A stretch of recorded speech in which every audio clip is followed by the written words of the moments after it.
দেখুন তো আমার এই বন্ধুটাকে কেউ চেনে কিনা। বন্ধু, এটা তোমার কততম? এটা তো মায়ানমারের মতো হয়ে যাচ্ছে তাহলে। সো হ্যালো বন্ধুরা, আসসালামু আলাইকুম। তো আজকে আমরা এসেছি আমাদের কলেজ ডক্টর আফিউদ্দিন ডিগ্রি কলেজে।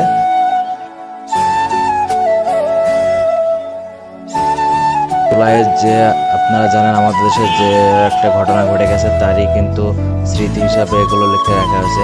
বিষয়ে আপনারা জানেন যে জুলাই যে ঘটনাটা হয়েছে সেটা কিন্তু আসলে ভোলার মতো না। তাই স্মৃতি হিসাবে কলেজের দুই সাইডে কিন্তু বিভিন্ন লেখার মাধ্যমে স্মৃতিগুলো স্মরণ করে রাখার জন্য কিন্তু রাখা হয়েছে।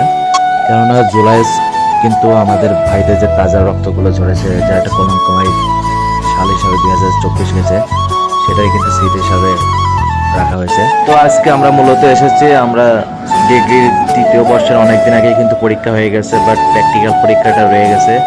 তো প্র্যাকটিক্যালের জন্যই মূলত আমাদেরকে ডাকার কারণে আমরা স্কুলে এসেছি প্র্যাকটিক্যালগুলো আঁকানোর জন্য। ভালো আছো? দেখুন তো আমার এই বন্ধুটাকে কেউ চেনে কিনা।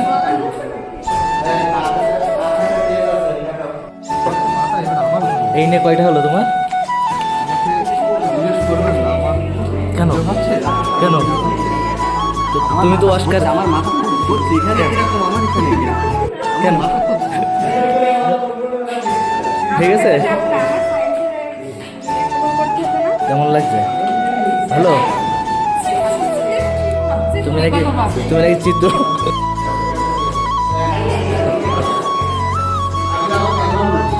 এই কয়টা নিছাও? তুমি কয়টা নিছাও? আলামিন, আমার একটা হবে।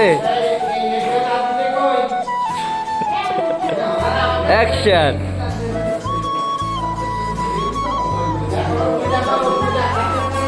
এই সেই চায়না থেকে চলে এসে গবেষণাগার কত নিখুঁতভাবে কাজ করতেছে। হ্যাঁ, কি আঁকাচ্ছ বন্ধু তুমি?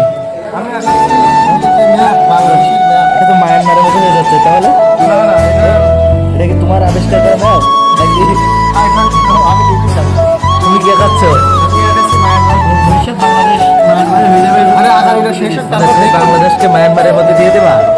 এটা ঠিক না। জীবনে প্রথম প্র্যাকটিক্যাল করতে এসেছি আমরা। এরা কি কখনো তুমি করেছিলে?